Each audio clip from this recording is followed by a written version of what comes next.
항공기의 무장이라는 거는 각종 센서랑 무기랑 정확하게 통합이 돼야 되고 몇백억 원 들어요. KGGB 같은 경우에는 어떠한 비행기에도 탑재할 수 있다. 태국 공군이 KGGB 구매한 걸 거의 다 소모하고 이제 정말 빠르게 제주본이 올 것이고, 개발 단계에 있는 KF-22C기에 외국 고위 인사가 직접 탑승한 것은 매우 이례적인데, 이것은 KF-21이니까 가능한 거다. 아. 이번 달에는 UAE가 탔지만 앞으로 더 손님들이 KF-21에 탑승할 기회가 있을 거예요.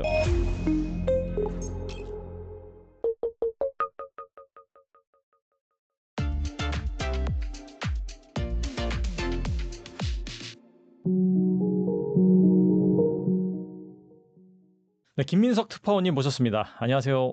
안녕하세요. 네, 특파원님 모시고 또 여러분들이 궁금해하시는 또 전쟁 이슈, 그다음에 이 무기 방산 이슈에 대해서 살펴볼 텐데, 얼마 전에 이 태국과 캄보디아의 전투가 있었는데 뭐 지금은 끝났습니다. 끝나긴 했는데 여기에서 한국산 그 KGGB가 이스라엘제 무기를 대신해서 뭐 전세를 바꿨다, 이런 좀 평가가 나오면서 그 부분이 재조명되기도 했습니다. 그래서 KGGB가 가진 차별화된 성능은 무엇인지, 그리고 정말 전장에서 게임 체인저로 평가받는 핵심 요인은 무엇일까요? 네, 일단 KGGB가 만능과 무적의 무기는 아니지만 딱 필요할 때 필요한 성능과 필요한 역할을 할 수 있기 때문에 이렇게 주목받은 것이기 때문에 제가 KGGB에 대해서 이런 건 좋다, 이런 거는 숙제가 필요하다, 요게 정리를 하겠습니다. 앞서 말씀드린 대로 이스라엘제 무기 대신에 KGGB가 활약했다. 요게 정확하게 어떻게 정리한다면, 태국과 이제 캄보디아의 분쟁 기간 동안 F-16이 캄보디아 영토에 공격을 했는데, 처음 공격했을 때는 리자드3라는 레이저 유도 폭탄으로 공격을 했어요. 레이저 유도 폭탄은 정확도가 굉장히 좋습니다. 내가 레이저를 유도하는 대로 폭탄이 가기 때문에 아마 영화 트랜스포머라든가 아니면 밀리터리 이제 그 영화 같은 거 보시면 항상 나와요. 막 특수부대가 조준하고 있으면 거기에 폭격이 정확하게 가는 거. 근데 요거 같은 경우에는 레이저를 쏴줘야 되는 부담감이 있고 거리가 짧습니다. 이 대략 이제 거리에 따라 한 10km, 15km인데 요 정도쯤 되면 요즘에 미사일들은 10km, 15km 넘는 미사일들이 많거든요. 그래서 KGGB가 가진 장점 두 가지를 저는 이야기를 할 수 있는데, 그래서 활공이 된다. 이게 정말로 중요한 거고, 활공이란 건 글라이드란 건데, 쉽게 말해서 폭탄은 아무것도 날개도 없고 그냥 떨어뜨린 거기 때문에 사거리가 짧은데, 요거를 개량하기 위해서 뭐 엔진을 달기도 하고 로켓을 달기도 하고 이렇게 있는데, 날개를 다는 게 가장 가성비가 좋다. 왜냐? 추진기관이나 이런 게 복잡한 부품이 없기 때문에 이제 날아가지고 활공을 한다. 글라이더를 하는 게 KGB고 그 사거리가 70에서 110km까지 됩니다. 그렇기 때문에 웬만한 이제 지상의 공격 미사일, 뭐 우리나라 뭐 천궁2 뭐 이렇게 이야기한 것도 천궁2 한 40km 정도 사거리거든요. 네네. 그거를 더 멀리서 공격할 수 있다. 이런 장점이 있고, 그럼 그냥 멀리서 그냥 직선으로 갈 수 있냐? 아닙니다. 이 활공 비행을 하면서 이제 선해 비행을 하면서 만약에 산 뒤쪽에 적들이 숨어 있으면 위치만 알고 있으면 산을 피해 가지고 공격을 하거나 아니면 각도를 높여서 최종 발사 각도를 하는데, 폭탄이 멀리서 터질 때는 반경이 넓어지지만 대신에 피해 깊게 숨어 있거나 방어된 거에선 잘 파괴하지 못하고, 이제 가까이 갔을 때는 반경은 좁아들지만 이 한쪽에 점을 집중할 수 있는 거죠. 이런 것들에 대해서 조절을 할 수 있는 게 이 활공 기능이다. 두 번째로는 이제 통합이라고 이야기를 할 수 있는데, KGGB 인터페이스 유닛 KIU라는 게 이 KGGB 판매의 핵심입니다. 왜 그러냐면, 일반적인 항공기의 무장이라는 거는 그냥 갖다 붙이면 돼, 이렇게 할 수 있는 게 절대 아닙니다. 왜냐하면 항공기의 레이더라든가 각종 센서랑 무기랑 정확하게 통합이 돼야 되고, 이거를 체계 통합이라고 하는데 몇백억 원 들어요. 기본적으로 우리나라가 F-15K 전투기에 다우루스 미사일 통합할 때 뭐 400억, 500억 이 정도 불렀다 하고 기간도 2, 3년 걸렸는데, KGGB는 그런 필요가 거의 없습니다. 그냥 달아가지고 떨굴 수만 있으면 돼요. 이 무슨 말이냐면, 직접적으로 항공기 통합이 되지 않아도 이 KIU의 조종사가 GPS 공격 좌표 이런 거 입력하면 KGGB가 거기에 맞춰서 갑니다. 그럼 이 KIU가 엄청나게 비싸거나 복잡한 것이냐?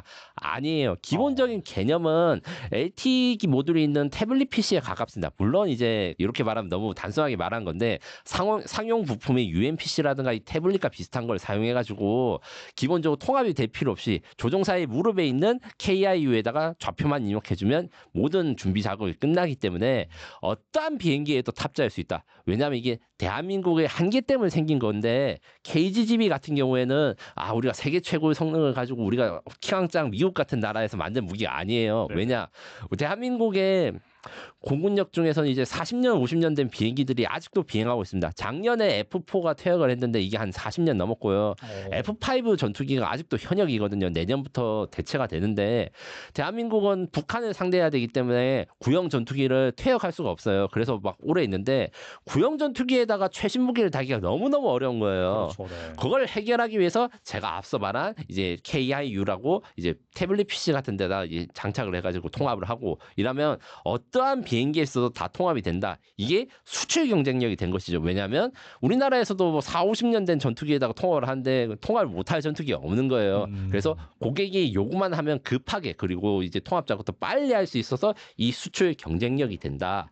이렇게 있는데 이것 때문에 사실 캄보디아 태국 전쟁에서 KGGB가 잘 사용한 이유도 캄보디아는 원래 대공 미사일이 아무것도 없다가 중국산 K50km 사거리 미사일을 가지고 있어가지고 요것 때문에 처음에는 이제 사거리가 짧은 걸 했다가 이제 태국 군부에서도 이걸로 위험할 수 있으니까 이제 다음번 공격에는 더 안전하게 가자 해서 KGGB를 활용한 거거든요. 지금 제가 취재를 하기로는 그래서 태국 공군이 KGGB 구매한 걸 거의 다 소모하고 이제 몇 발 남았다 이렇게 알고 있는데 반대로 이야기하면 정말 빠르게 재주문이 올 것이고 주문이 오면 이제 실전에서 검증된 거 두 번째로 검증된 것이니까 인기가 많아질 것이라 생각합니다. 이런 상황이 사실 그리고 예전에도 있었어요. 그 KGGB의 첫 번째 고객은 해외 수출 고객은 이제 중동 국가인데 제가 그 취재를 했다가 중동 국가가 엠바고를 걸어가지고 막 곤란했던 적이 있어요. 이것도 나중에 보면 이제 한번 에피소드 다룰 만한데 거기서는 F-15S라고 하는 그러니까 우리나라 F-19K랑 생긴 건 거의 비슷해요. 하지만 지상 공격 능력이 없는 비행기에다가 지상 공격 능력을 갖추려다 보니까 KGGB가 딱인 거예요. 막 시간이 오래 걸리지도 않고 안전하게 이제 적진 바깥에서 공격할 수 있고 그런 식으로 수출이 됐기 때문에 앞으로도 상당한 수출 전망이 보이고 대신에 이제 지금 이야기하는 게 이제 태국 지금 추가 구매 그다음에 사우디 같은 경우에는 이걸 추가 구매하지 않고 더 좋은 걸 요구해서 이제 이건 뒷부분에 한번 설명을 드리겠습니다. 네. 이 외에도 최근에 FA50을 추가 구매한 필리핀 같은 경우에도 KGGB의 구매 가능성이 있고 폴란드 같은 경우에도 이제 KGGB를 FA50가 원래 처음에 세트로 사자고 제안했는데 사지 않았어요. 왜냐하면 미국산 무장이 더 좋다. 우리는 비행기는 한국에서 사지만 무장은 다 미국산으로 하고 싶다 이랬는데 최근에 이런 것도 이제 의지가 좀 많이 바뀌어가지고 수출이 가능할 것 같아 이런 이야기가 있고 다만 이제 KGGB는 앞서 말한 대로 우리가 북한을 상대하려고 유도 폭탄을 만들다 보니까 이런 여러 가지 장점들이 생겼지만 한계점도 있어요. 제일 큰 한계점은 GPS 문제가 있어가지고 요런 GPS 같은 경우에는 GPS 제머가 있으면 사실 피할 수 있어서 훈센 총리가 뭐 KGGB로 암살 위협을 당했나 이런 가짜 뉴스가 한때 돌기도 했는데 아마 훈센 총리도 KGG 그 GPS 제머 그러니까 드론을 방어할 수 있는 제머가 있으면 KGGB도 어느 정도 막을 수 있기 때문에 우리가 이게 대해서 좀 개량 작업을 하고 있습니다. 말씀 들어보니까 이번 그 태국과 캄보디아 전황으로 인해서 확실히 이 KGGB의 가치가 많이 올라갔다, 수출 가능성이 높아졌다라고 볼 수가 있겠네요. 네, 맞습니다. 그리고 이제 여기에서 끝나는 게 아니고 KGGB는 이미 개발이 끝난 건데 이제 더 다양한 확장형, 수출형 무기 체계들이 지금 수출 시장에 문을 두드리고 있는 상황입니다. 그리고 LIG 넥스원은 GPS 교란 대응을 위해 레이저 유도 기능 추가, 그다음에 다양한 중량 폭탄에 적용 가능한 수출형 KGGB, 그리고 정전탄과 스텔스기용 250파운드급 폭탄 개발에도 속도를 내고 있는데 이러한 차세대 무기 개발이 향후 K방산 수출에 어떤 전망이 뭐 있을까요? 제가 얼마 전에 제 단독 기사로 LIG 넥스원이 수출형 신형 미사일 2종을 공개했다. 이걸 보도하기로 했는데 요 같은 경우에는 이제 수출형 스텔스 미사일이라 해가지고 모드를 바꿔 끼울 수 있고 그 다음에 레이더에 잘 잡히지 않게 뭐 탄소 섬유를 제작한다가 이런 기능도 있어요. 근데 요 같은 경우에는 LIG 넥슨의 자체 연구 개발이고 실제로 주문을 받거나 아니면 정부 투자로 된 것 중에서 실용화 가능성이 제일 높다. 그러니까 완성이 가까워진 것이 아무래도 정전탄입니다. 정전탄은 2020년부터 개발이 시작돼서 25년에 그러니까 올해 말에 개발이 완료된 건데 KGGB랑 날개는 똑같아요. 근데 안에 들어간 폭탄이 다릅니다. 어떤 원리를 가지고 있냐?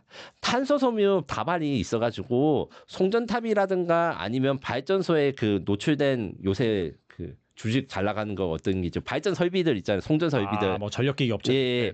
거기에다가 탄소 섬유를 뿌리면 탄소 섬유가 그 전도성이 좋아가지고 누전이 일어나기 쉬워요. 이게 원래는 이게 역사를 이해하면 약간 재밌는 게 있는데 이런 거를 의도하고 만든 게 아니고 미국에서 뭔가 이제 사고가 나가지고 발전소에 탄소 섬유 다발이 뿌려지니까 이게 정전이 바로 나서 이렇게 어떻게 되는가 분석을 해보니까 이것을 무기로 활용할 수 있겠다라고 결정이 돼서 2차 이라크전 때 미국이 이라크의 발전소를 무력화시키고 혹은 이제 코소보전이라든가 이럴 때 사용했습니다. 이렇게 되면 발전소를 파괴하는 것보다 더 좋은 게 자본수의 폭탄으로 발전소의 기능을 완전히 마비시킬 수가 있고 가령 이제 송전 장비나 이런 것들을 폭탄으로 파괴한다 해도 크레인도 있고 사람이 있으면 재설치 이런 게 가능하거든요. 그런데 그 섬유 같은 거는 정말 떼어내야 된다. 쉽게 말해서. 근데 떼어낼 때 어떻게 되겠어요? 누전을 유발하는 게 때문에 사람이 일반 손으로 하면 그 떼어내면 감전돼서 죽어요. 엄청 정밀하거나 이 작업이 필요하거나 아니면 발전소의 전원을 완전 다 내려놓은 다음에 뭐 물 청소를 하든 고압 물탱크로 씻거나 이런 작업을 해서 복구에 20시간 이상 걸립니다. 거기다가 잘하면 이제 비살상 무기이기 때문에 자유롭게 사용하거나 이렇게 할 수가 있죠. 그것 때문에 정전탄이 개발 완료됐는데 북한에다 쓰는 게 일단 목적이요. 이게 약간의 그 준전략 무기라 할 수 있습니다. 왜 그러냐면 북한은 그 핵심 시설이라든가 지휘소를 다 지하에 놨지만 지하에 변전소를 건설하는 게 한계가 있어요. 노출된 전력 시설들이 있습니다. 그것을 공격하면 지하 벙커에 있는 전원도 다 나가고 거기는 전기도 안 타고 물도 안 들어오고 이게 거의 기능을 못 하는 거예요. 그런 용도로 쓰는 거기 때문에 지금 이제 일단 정전탄 폭탄으로 해서 이렇게 나오고 있고 최근에는 이제 뒤에서 이야기할 장거리 공대지 미사일 철룡의 탄두에다가 요걸 넣으면 이제 우리나라 그 수풍댐이라든가 북한의 원급 밖에 있는 그 발전소 그러니까 중국 국경에 있는 멀리 있는 발전소도 공격이 가능하겠다. 이렇게 연구 중인 게 하나 있습니다. 그리고 요거는 이제 이번에 지금 제가 처음 말씀드린 건데 또 이제 국가는 말씀드릴 수 없지만 LIG 덱스원에서 수출용 5,500파운드, 1,000파운드, 2,000파운드 항공 유도 폭탄이 2022년부터 2028년까지 개발될 예정이에요. 요 같은 경우에는 일반적인 KGB 같은 무기는 국가가 예산을 받아가 그 예산을 이제 확보를 해가지고 국방과학연구소가 개발해서 LIG가 생산한 건데 요거는 해외 고객이 LIG 덱스원한테 야 우리 이런 무기가 필요해 하면서 주문을 받아가지고 개발해 주는 건데 그래서 KGB의 단점들은 해결한 무기체계입니다. 무슨 말이냐면 일단 이 무기들은 GPS랑 레이저 유도 폭탄을 같이 쓸 수 있습니다.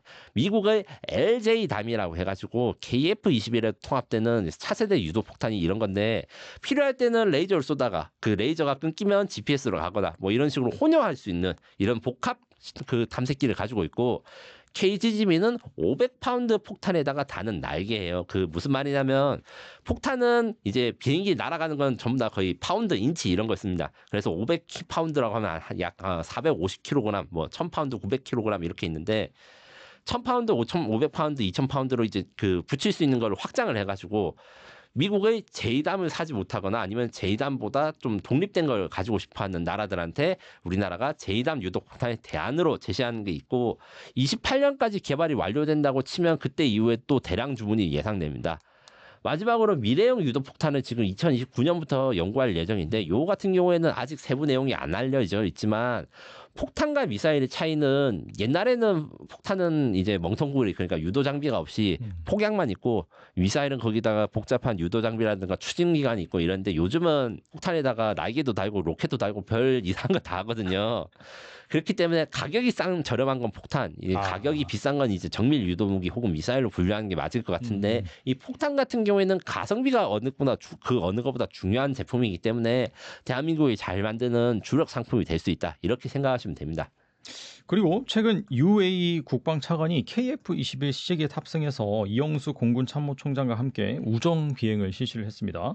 개발 단계에 있는 KF-21 시제기에 외국 고위 인사가 직접 탑승한 것은 매우 이례적인데 이번 KF-21 체험 비행이 K방산 패키지 수출로 이어질 가능성 어떻게 보시나요? 네, KF-21의 그 외국 군인들이 타거나 비행하는 거에 대해서는 이례적인 건 맞는데 이제 앞으로 상시적으로 우리가 아주 익숙해지는 소재가 될 겁니다. 이번 달에는 UAE가 탔지만 저번 달에는 폴란드에서 오셨고 이제 앞으로 더 손님들이 KF-21에 탑승할 기회가 있을 거예요. 요게 대한민국의 KF-21 개발의 특성 그다음에 우리나라 수출 세일즈 산업의 좀 독특함이 결합된 것인데 왜 그렇게 됐냐면 KF-21이 지금 현재 시험 비행을 남겨두고 있지만 앞으로 진행한 비행들 그러니까 기본적인 비행 같은 경우는 검증이 잘 돼 있고 그리고 개발 과정 중에서 뭐 비행기가 추락하거나 사고가 난 게 없어요.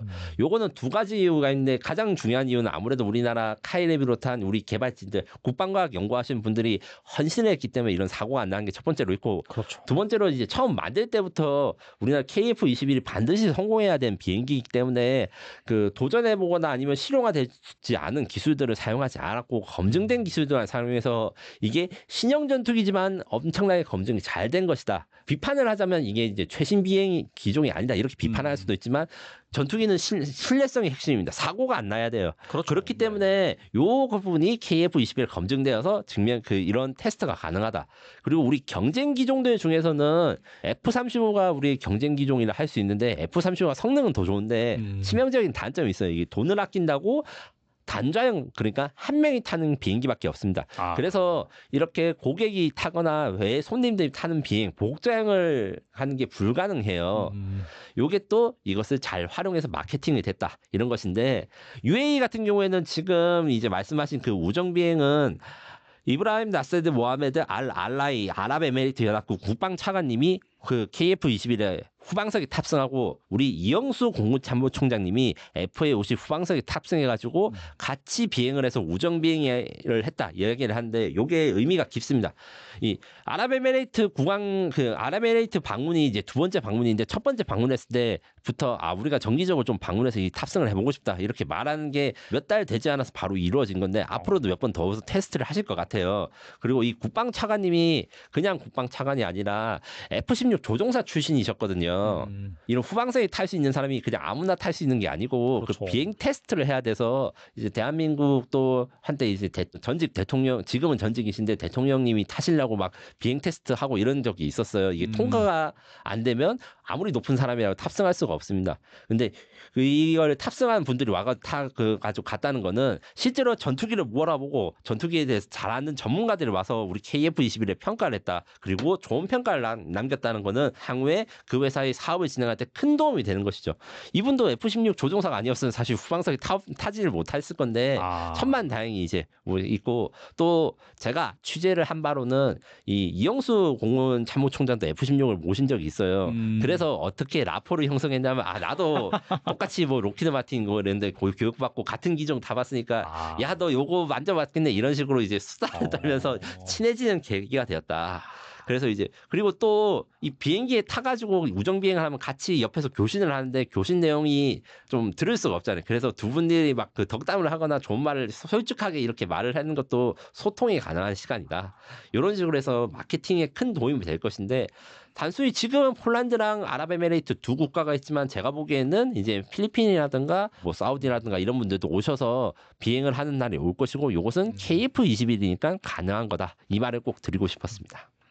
말씀하신 거 보니까 F-16을 모은 그런 조종사 출신이시기 때문에 자동차에 비유하면은 나 포르쉐 뭐 그거 타봤는데 너도 타봤어 이러면서 막 얘기하면서 그러면서 이것도 한번 타볼까 약간 그런 식으로 라포가 형성되는 게 상당히 좀 자연스러울 수가 있겠네요 진짜. 예, 이런 라포를 형성하는 것들 중에서 지금 원래 사실은 공군에서 시작한 게 아니라 육군에서 먼저 시작한 건데 뒤에서 한번 이야기를 할 수도 있겠지만 K9이 K9 사용자 클럽이란 게 있어요. K9 운영하신 분들이 1년에 한 번씩 우리나라 말고 이제 다른 나라 연내 집회를 해요. 그러니까 어떻게 보면 자동차 동호회 정모를 하는 것처럼 우리가 이제 K9을 이제 1년 동안 몰아봤는데 그동안 어떤 사고가 있었고 어떤 식으로 이제 운영을 해야 되지 이런 노하우 공유장 이런 것들을 우리가 잘 운영했고 사실은 우리가 공군이 그 공군 무기 체계가 그걸 따라가려고 하는 것이죠. T-50 사용자 클럽도 그래서 있거든요. 그래서 이제 앞으로는 KF-21 수출되면 또 KF-21 클럽이 나와가지고 서로 이야기도 하고 교류를 하면서 옆에 나라가 이거 사고 싶어 한다더라 뭐 이런 것도 정보도 얻고 이런 식으로 진행될 가능성이 크다고 생각합니다. 우리나라 보면 이 자동차 시승기를 다루는 그 유튜브 콘텐츠가 많은데 여기에서 어떻게 보면 자연스럽게 이 방산 무기도 이거와 연결이 돼가지고 뭐 이 세일즈에 도움이 된다면 정말 좋겠네요. 네. 그리고 이게 제품에 자신이 있기 때문에 할 수 있는 것 플러스 그 다음에 수출 규제라든가 아니면 보안 규제상에서 많이 우리가 다른 나라보다 좀 넓게 그러니까 좀 전향적으로 할 수 있는 게 있어요. F-35 같은 경우에는 성능이 좋은 건 뭐 누구나 다 알고 있는데 몇 번 이제 보도가 나온 사실이 있지만 F-35 전투기 같은 거를 시찰을 하려고 공군 참모총장이 가셔도 출입이 안 되는 시설이 있습니다. 공군에서 제일 높은 사람이 갔는데 사전에 신청을 안 하면 못 들어가는 구역이 있어요. 그 정도로 좀 비밀스럽기 때문에 그 부분 그러니까 오픈된 시스템 혹은 개방된 시스템으로서의 개량 그 장점이 있고 제가 앞서 말한 것 중에 한 가지 빼먹은 게 있는데 아랍에미레이트가 KF-21에 관심을 가진 것도 이 오픈 시스템이에요. 무슨 말이냐면 우리나라 국산무장 이야기 제가 말씀드렸잖아요. 아랍에미레이트도 자신들의 국산무장을 개발하고 있습니다. 물론 거기에서 이제 대한민국 등 여러 나라의 도움을 받고 있는데 아랍에미레이트가 기껏 국산무장을 만들어 놨는데 이게 러시아 무기나 아니면 미국 무기에 통합하는 게 힘들단 말이에요. 그래서 통합을 잘 되는 파트너를 구하고 있는데 사실 프랑스가 협조적이라고 이제 자신들은 프랑스는 이야기를 하는데 제가 보기에는 그들도 그들 나름대로의 그 어려움이 있는 것 같고 대한민국이 그런 걸 좀 잘해주거든요. 특히 우리나라 같은 경우에는 KF-21을 처음 만들면서 우리나라 국산 무장도 이제 통합 시험을 준비하면서 이 노하우를 같이 쌓아 나가야 되는 상황이거든요. 그렇기 때문에 그 부분 그러니까 아랍에미레이트 고유의 무장을 이제 KF-21에 다는 부분 요것도 관심이 많다 이렇게 전달받았습니다.